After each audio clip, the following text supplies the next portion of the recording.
dans la Constitution, souvent, cet instrument présente deux parties. La première partie a trait à l'organisation et fonctionnement du droit. Ok, je dis les institutions.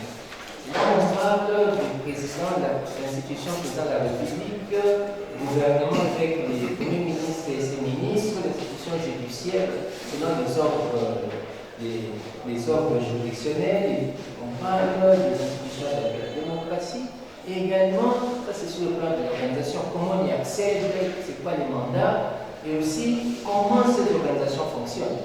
Et l'articulation justement des rapports entre ces différentes institutions. Ça c'est la Constitution, ça c'est la première partie. L'autre partie touche à la promotion et à la protection des droits de l'homme. Je n'arrive pas à comprendre comment l'aspect qui touche à la promotion et à la protection des droits de l'homme ici viendrait limiter l'étendue du pouvoir constituant originel. Mais par contre, ces pouvoirs constituants originels a toute cette souplesse de faire entrer dans la Constitution tout ce qui est considéré comme bon en termes de droit. En termes de droit. Il a cette souplesse-là.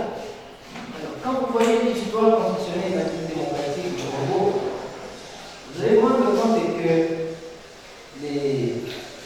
nos constitutions n'ont pas été élaborées de la même manière.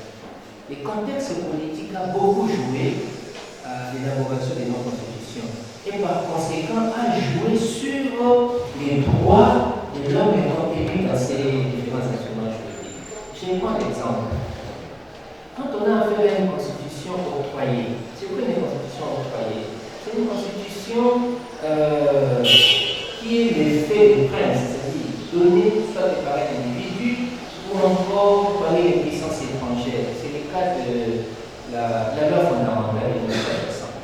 C'est la Belgique qui nous a donné cette loi fondamentale. L'idée c'était quoi? Doter le Congo indépendant d'un nouvel instrument qui devait organiser son pouvoir. Ok. D'ailleurs, même l'intitulé aussi dans ce sens-là. Cette élève est intitulée Structure du Congo. Structure au pluriel du Congo. C'est-à-dire, dans une constitution octroyée, la préoccupation qu'elle en a, c'est de gérer le pays, de s'appuyer sur un texte pour gérer le pays. Ok. Quand vous êtes vraiment désiré Kabila prendre le pouvoir en 1997, lui-même également décret de sa propre constitution, qui n'avait que 2 pages. Ok. Où on n'a pas pu voir les considérations relatives au droit humain. Okay. Alors, dans la constitution du type octroyé, on ne peut pas y trouver, c'est-à-dire les droits de l'homme sont absents. Ce sont des constitutions liberticides. C'est que le pouvoir de constitution originelle ici, c'est donc la liberté, c'est-à-dire de faire d'opérer un choix et de rejeter justement ici les considérations qui touchent au droit de l'homme ou ne s'attacher que sur l'organisation et le fonctionnement des institutions. Mais ce n'est pas le cas avec une constitution de type négocié. C'est quoi une constitution négociée? C'est une constitution qui est née d'un accord politique pour mettre fin à une crise politique ou à une crise militaire. Je vais prendre 3 exemples dans notre histoire constitutionnelle. C'est la constitution de Luabo, de 64. C'est l'acte constitutionnel de la transition de 1994. La CD, c'est la constitution de 2003, qui est née de l'accord de San Sito de 2001. Ce type de constitution là, de type négocié,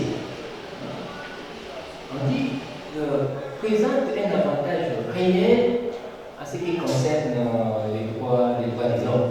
C'est un terrain fertile pour les droits de l'homme. Pour quelle raison? Parce que les protagonistes là, qui se mettent autour d'une table du fait de la crise politique ou militaire, veulent mieux pour légitimer leur combat étant à l'origine de la crise que le texte qui va être produit puisse renfermer toutes les revendications. Comprenez un peu? Cela présente comme conséquence des constitutions de type négocié sont vraiment très prolifiques en matière de droits de l'homme. Comprenez un peu ça? C'est vraiment très prolifique en matière de droits de l'homme.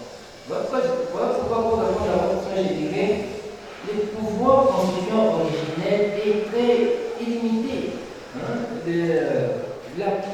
Son apport par rapport aux droits de l'homme dépend du contexte. Ok. On aurait pu penser avec le troisième type de